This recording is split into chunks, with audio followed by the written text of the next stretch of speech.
नमस्कार दोस्तों, OCN network में आपका स्वागत है। मैं हूं ओमकार चौधरी।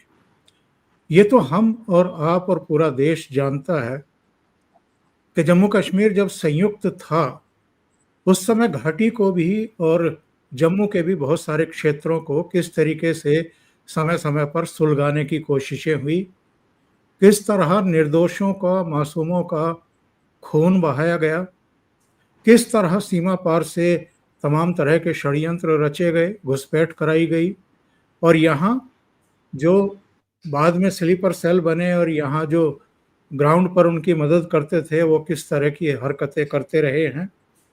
उस दौर में भी जब जम्मू कश्मीर की विधानसभा पर अटैक हुआ, जब वहाँ से बहुत बड़ी संख्या में कश्मीरी हिंदुओं को, पंडितों को पलायन करने के लिए बाध्य कर दिया गया और जब लगातार वहाँ पत्थरबाजी होती थी और हिंसा आगजनी होती थी, तब भी जो लद्दाख का इलाका था, वो शांत बना रहा। किसी तरह की कोई बड़ी घटना तब भी लद्दाख में नहीं हुई। लेकिन अब ऐसा क्या हो गया कि अचानक वहाँ आगजनी ही नहीं हुई। केवल भारतीय जनता पार्टी और जो क्षेत्रीय परिषद का कार्यालय है, उसी को निशाना नहीं बनाया गया। सीआरपीएफ, जिसका जो कोई पार्टी भी नहीं है, जिसका कोई लेना देना भी नहीं है, जो केवल शांति और सुरक्षा के लिए वहां पर तैनात है, उसको निशाना बनाया जाना, व्हीकल्स को फूंकना और उसमें फिर कुछ आइडेंटिफाइड होना, कांग्रेस के कुछ नेताओं के चेहरे सामने आना, वो सीधे सीधे लोगों को भड़काते हुए दिखाई दे रहे हैं। इनमें से एक दो चेहरे ऐसे भी हैं जो राहुल गांधी के साथ चलते हुए दिखाई दे रहे हैं या जो उनकी पार्टी के पार्षद हैं, काउंसलर हैं। तो ये सब क्या है? जिन सोनम वांगचुक की बात की जा रही है, उनके कई वीडियो वायरल हो रहे हैं, जिनमें वो श्रीलंका की बात कर रहे हैं, नेपाल की बात कर रहे हैं, बांग्लादेश की बात कर रहे हैं। क्यों बात कर रहे हैं? और एक वीडियो में तो वो जैन जी की बात कर रहे हैं। लगता है कि जैसे हाल में राहुल गांधी ने जैन जी की बात करनी शुरू की, स्टूडेंट की, युवाओं की बात करनी शुरू की, ठीक वही लैंग्वेज सोनम वांगचुक जो है बोल रहे हैं। और जैसे ही ये हिंसा, आगजनी और ये 4 लोगों की मौत और 70-72 के घायल होने की सूचना मिली, वैसे ही उन्होंने पल्ला झाड़ लिया कि मैं अपना अनशन खत्म कर रहा हूं। तो इससे आप बच जाएंगे, आपकी कोई जिम्मेदारी नहीं है। मेरे साथ जुड़ रहे हैं जम्मू कश्मीर के पूर्व डीजीपी डॉक्टर एसपी वैद साहब। उन्होंने वो दौर देखा है, वो जमीन पर उस समय फोर्स के साथ ऐसी ही ताकतों का मुकाबला करने के लिए जाने जाते हैं और न केवल एसपी से लेकर के दूसरे पदों पर रहे, बल्कि डीजीपी के तौर पर भी करीब करीब 2 साल तक उन्होंने जम्मू कश्मीर और देश की सेवा की है। तो उन्हीं से जानने की कोशिश करते हैं कि ये सब है क्या। सीधे जुड़ लेते हैं वैस साहब से। बहुत स्वागत है आपका। नमस्कार। नमस्कार ओमकार जी, नमस्कार नमस्कार। सर, क्या है ये सब? लद्दाख जो अपनी शांति के लिए, सुरम्यता के लिए जाना जाता है, वहां अचानक ये, और चूंकि वहां बुद्धिस्ट काफी संख्या में है जो आमतौर पर ये लड़ाई झगड़े फसाद इन सब से दूर रहते हैं, फिर भी ये सब क्यों किया जा रहा है और कौन सी ताकतें हैं, इनका उद्देश्य क्या है? ओमकार जी, जैसे आपने कहा, लद्दाख अपनी शांति प्रिय बिहेवियर के लिए जाना जाता है और उसका कारण भी है कि एक तो वहाँ के लोग बुद्धिस्ट हैं ज़्यादातर, और जो वहाँ शिया बने भी हैं, अगर इस्लाम कबूल भी किया कारगिल के इलाके में, उनका ज़्यादातर रहन सहन वही लद्दाखी कल्चर, जो बड़ा शांति प्रिय, देशभक्त और स्लो, बड़ी मतलब कभी भी लॉ एंड ऑर्डर बहुत रेयरली आपको कश्मीर लद्दाख में देखने को मिलता है। ज़्यादातर वहाँ के लोग उन्होंने एक बार बहुत लंबी स्ट्रगल की थी, मुझे आज भी याद आता है जब हिल काउंसिल के लिए उन्होंने लड़ाई की थी, तो उस वक़्त कश्मीर से वो चाहते थे कि हमें इंडिपेंडेंट एक हिल काउंसिल हो। उसके लिए उन्होंने काफ़ी जद्दोजहद की थी। उस वक़्त इस तरह की थोड़ी बहुत प्रदर्शन देखने को आए, थोड़ी बहुत वायलेंस भी हुई, लेकिन इस जैसी ये जो अभी कल आपने देखा, ये बड़ी अजीब-सी स्थिति है। और वो भी इसमें देखने वाली बात ये है कि आपकी बातचीत भारत सरकार से चल रही है और भारत सरकार ने 6 अक्टूबर की डेट फिक्स की है आपसे बातचीत के लिए। और इनफैक्ट मैं भारत सरकार का स्टेटमेंट देख रहा था एमएचए का, उन्होंने कहा कि हमने इवन 25 और 26 की तारीख के लिए उसको अगर प्रीपोन इनको चाहिए कि जल्दी करना है, तो फिर हमने वो भी इनको अप्रोच किया, लेकिन इनकी तरफ से कोई जवाब नहीं आया। तो ऐसी कौन-सी आपको आफ़त थी कि कल 24 तारीख को आप बातचीत नहीं 25-26 को करना चाहते, 24 तारीख को आप इस तरह से एक भड़काऊ बयान देकर किस तरह से आप जेन ज़ी को एक लाते हो और आप इस तरह का जो वायलेंस है, एक अनरूली मॉब को पुलिस और सीआरपी के साथ भिड़ा देते हो और उन पर पथराव करवाते हो। यहाँ तक कि मैं सुन रहा था वहाँ जो डीजीपी हैं एसडी सिंह, वो मेरे साथ जब मैं डीजीपी था तो आईजी जम्मू भी रहा है। वो अच्छा ऑफिसर है, लेकिन उसकी गाड़ी पर आप हमला कर रहे हो, तो आप क्या अचीव करना चाहते हो? मैं ये जानना चाहता हूँ। और इसका फायदा किसको होगा? आपकी जो डिमांड है स्टेटहुड की और 6th शेड्यूल की, उसको क्या इस तरह की आगजनी करके सरकारी बिल्डिंगों को जला के आपने हिल काउंसिल की बिल्डिंग को आग लगा दी, आपने बीजेपी की बिल्डिंग को आग लगा दी, आपने बहुत सारी और बिल्डिंगों को डैमेज किया, सीआरपी और पुलिस की गाड़ियां जला दी और बहुत किया जो हमारे और आपके और इन लोगों के टैक्स से बना हुआ है। तो आप इससे क्या अचीव करना चाहते हैं? और इस तरह की वायलेंस से आप क्या दिखाना चाहते हो? तो इसमें जैसे आप बता रहे थे इंट्रोडक्शन में, जनरली पुलिस जब इन्वेस्टिगेशन करती है या जब कल को let's say commission of inquiry इस पे लगता है, क्योंकि काफ़ी लार्ज स्केल वायलेंस हुई है, तो मुझे लगता है हो सकता है कमिश्नर ऑफ ये जो आप दिखा रहे हैं कमीशन ऑफ इंक्वायरी हो, ये लोग जो इस फोटो में राहुल गांधी के साथ खड़े हैं, ये कौन है और इनका क्या रोल रहा वहाँ? आप देखिए वहाँ के ये हिल काउंसिल के में हैं, कांग्रेस पार्टी की तरफ से हैं, इन्होंने इस ये जो वायलेंस हुई है इनमें क्या रोल प्ले किया है, ये देखिए। जी हाँ। ये जो फोटो दिखा रहे हैं ये सारे वायरल हुए हैं इसमें। तो इन लोगों का इस तरह का ये जो करना है, अब आप सोनम वांगचुक की बात करिए पहले। आप जनरली क्या होता है जब भी हम देखते हैं, हम आपका पास्ट बिहेवियर देखते हैं। तो पास्ट बिहेवियर आपका कैसा रहा? आपका आप एप्रिशिएट क्या कर रहे हो? अरब स्प्रिंग अपराइजिंग, ये एमएचए के स्टेटमेंट में आया, आप तो देखिएगा उसमें। मैं और आप नहीं कह रहे ये। और बिल्कुल।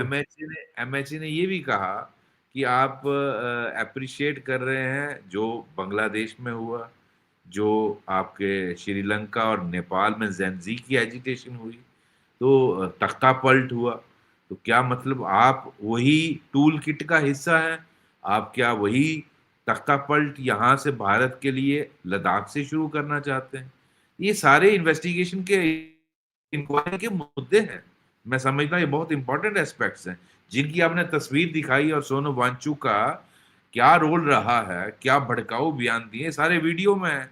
ये बिल्कुल। देखना पड़ेगा कि इसका फायदा कौन उठा रहा है।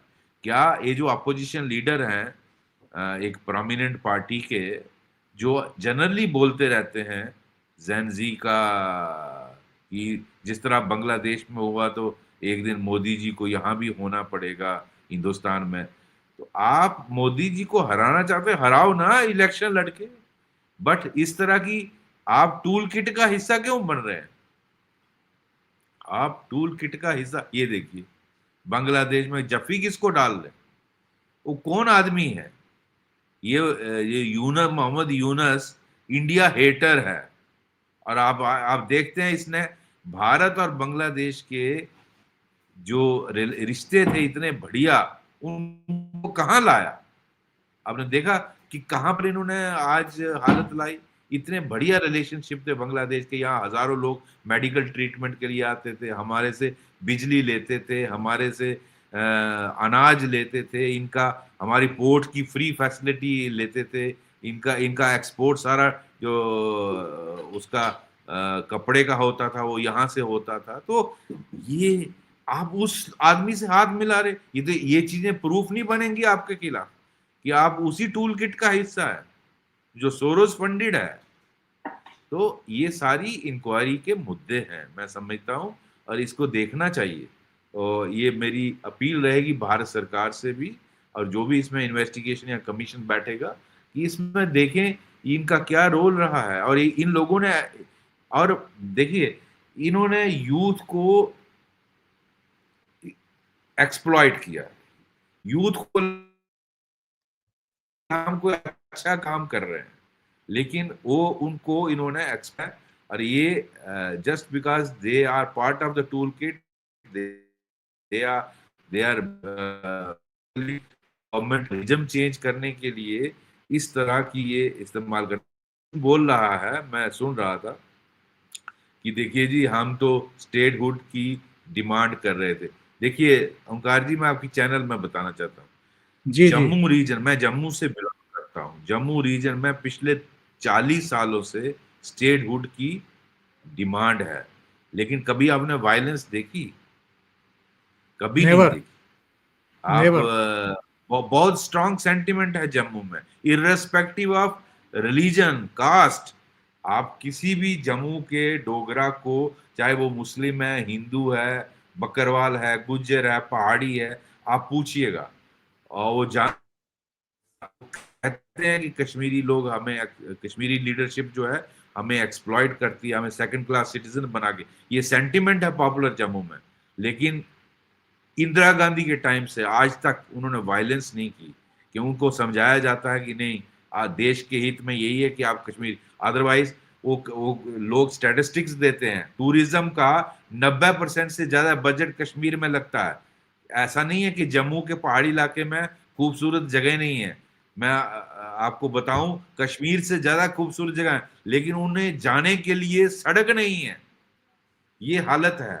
तो कश्मीरी लीडरशिप हमेशा जम्मू को इग्नोर करती रही है, ये बात बीजेपी बोलती है, लेकिन बीजेपी ने भी कोई ज्यादा इसमें कारकर्दगी दिखाई नहीं। डेवलपमेंट के बहुत सारे इशू उन्होंने किए, प्रोजेक्ट्स टेकअप किए, जैसे आईआईटी बनाया, आईआईएम बनाया, ये एम्स बनाया, मेडिकल कॉलेजेस बनाए, नो डाउट। लेकिन जम्मू के टूरिज्म में कोई ज्यादा बढ़ोतरी बीजेपी ने भी नहीं की। लेकिन मैं एक सेंटिमेंट बता रहा था, क्या जम्मू के लोगों ने वायलेंस की? तो दिस कैनॉट बी कि आप स्टेटहुड मांग रहे हो और आपकी डिमांड लगता है भारत सरकार मान नहीं रही, क्या इससे मान जाएगी? जिस तरह का आपने आगजनी किया, और उन सीआरपी वालों ने आपका क्या बिगाड़ा? आप उनके सर फोड़ रहे हो, 30 लोगों के इतना जख्मी किया, जो 4 लोग मर गए उनके परिवार का क्या होगा? और अभी जो इतने जख्मी हैं 70-75, उसमें से कितने लोग और बेचारे जान खो बैठेंगे, उनके परिवार का क्या होगा? क्या इससे आपको स्टेटहुड मिल जाएगी? और आप देखिए पॉलिटिकल पार्टी इसका एक्सप्लॉइटेशन कर, उमर अब्दुल्ला जी का बयान देखिए, महबूबा जी का बयान देखिए। भाई आप पॉलिटिक्स मत लाइए इस बॉर्डर स्टेट में। इस वक्त हम सबकी कोशिश होनी चाहिए कि जितना जल्दी हालात को नॉर्मल ला सके। आप एवरीवन टू फिश वाटर, तो आदमी करने के लिए ये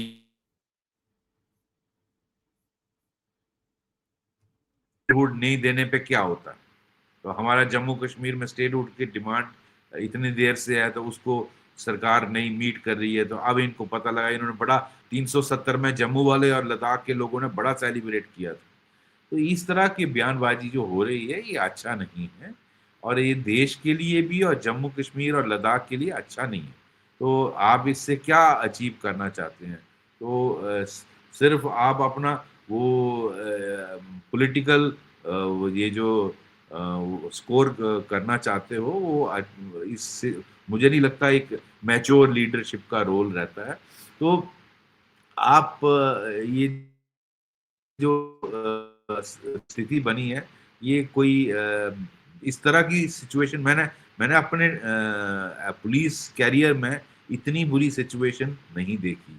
वो भी लद्दाख के जो जो बिल्कुल अमन पसंद लोग माने गए हैं, और उनको इस तरह से भड़काना, जेनजी को कहा गया, उनको लग रहा कि वो हम बड़ा अच्छा काम कोई बड़े अच्छे काज के लिए। अच्छा, वो सोनम वांगचुक का एक पॉइंट है, मैं देख रहा था सोशल मीडिया में, कि अनएम्प्लॉयमेंट है। अनएम्प्लॉयमेंट सिर्फ लद्दाख में है, अनएम्प्लॉयमेंट जम्मू में नहीं है, कश्मीर में नहीं है, बाकी पूरे इंडिया में नहीं है। इस वक्त पूरी दुनिया क्राइसिस में है, और जो जो गवर्नमेंट कर सकती है वो कर रही है। उसके लिए आप अपने रिप्रेजेंटेटिव्स के टॉक के थ्रू भारत सरकार को कहिए, प्रोजेक्ट्स लाइए, ये करिए वो करिए। क्या इससे आपको अनएम्प्लॉयमेंट का प्रॉब्लम दूर होगा कि अपनी आप प्रॉपर्टी टैक्स पेयर से जो बनी है उसको जलाएं? जी। और प्रैक्टिकली जरा इस पर भी हम गौर करें वैद साहब, कुल मिलाकर के लेह लद्दाख की आबादी अब जाकर के 3-3.5 लाख हुई है। पहले तो ये 1-1.5 लाख के आसपास थी। 3.5 लाख की आबादी पर अगर आप राज्य बनाने की बात कर रहे हैं, विधानसभा की बात कर रहे हैं, चुनी हुई सरकार, मुख्यमंत्री की बात कर रहे हैं, भाई कितनी पॉपुलेशन पर कितनी कितनी सीटें बनाओगे आप? दूसरे आप कहते हैं कि जी 2 लोकसभा की सीटें बना दो, एक करगिल की बना दो, एक लेह की बना दो। क्या ये प्रैक्टिकल है? क्या मजाक नहीं कर रहे हैं ये लोग? मजाक है उसका। देखिए, क्राइटेरिया होता है, एक थोड़ा अनरीजनेबल। तो उस तरह तो बहुत सारी यूनियन टेरिटरी हैं, हर एक यूनियन टेरिटरी कहेगी हमें स्टेट बना दो। कल को लेट्स से वो कहता है क्या बोलते, दमन दीव कहता जी मुझे भी आप स्टेट बना दो। कैसे बना दो जी? आपका एक मिनिमम स्टैंडर्ड, एक पैरामीटर्स हैं जिसको मीट करना चाहिए। अच्छा, आप MP 2 कैसे बना दो? उसमें मिनिमम पॉपुलेशन का क्राइटेरिया है। अब उस तरह से आप देखें, पूरा इतना बड़ा जम्मू प्रोविंस है जिसकी पॉपुलेशन 40-50 लाख है, तो आप उसके पास 2 MP हैं, तो आप किस तरह से वो कर लोगे? ऐसे थोड़ा यू आर प्लेइंग बेसिकली, आप यू आर बीइंग अनरीजनेबल।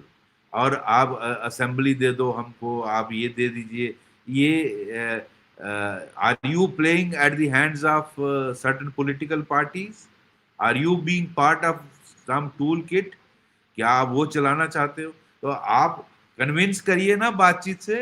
अच्छा, बातचीत जब चल रही है उसके बीच में वायलेंस इस तरह की करवा देना, भड़काऊ बयान दे के, भारत सरकार के बयान ने कहा कि इसने भड़काऊ बयान दिया, तो क्या आप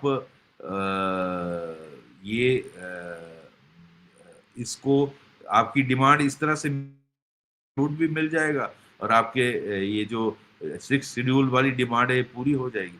करिए ना कन्विंस बातचीत से, दैट इज द वे।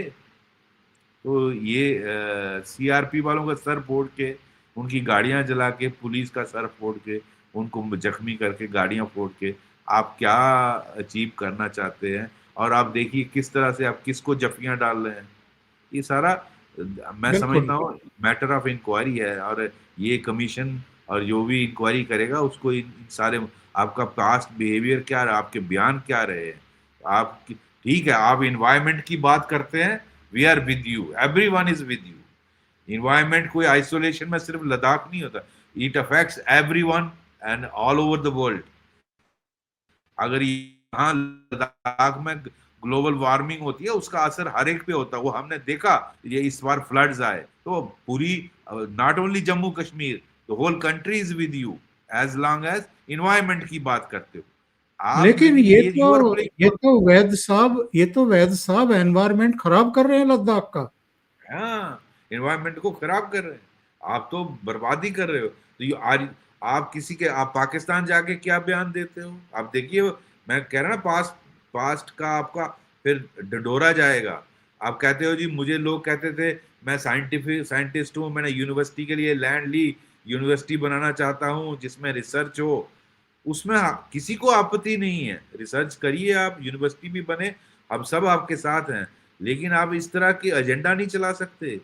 आप उसमें कहिएगा कि नाम लोगे रिसर्च का और करोगे आप उस तरह के काम, आप मिल रहे हो पाकिस्तान में, और वहां क्या आप पाकिस्तान में किसके साथ जफियां डाल रहे हो? तो इस तरह की अगर आप हरकतें करो, कहते जी मुझे लोग कहते थे आपको पद्मश्री या भारत रत्न मिलना चाहिए। क्या उस जैसे आपके कारनामे हैं? बिल्कुल मिलेंगे आपको, अगर कारनामे वैसे हैं तो। लेकिन वो इस तरह की वायलेंस करके नहीं मिलता भारत रत्न या पद्मश्री। जी।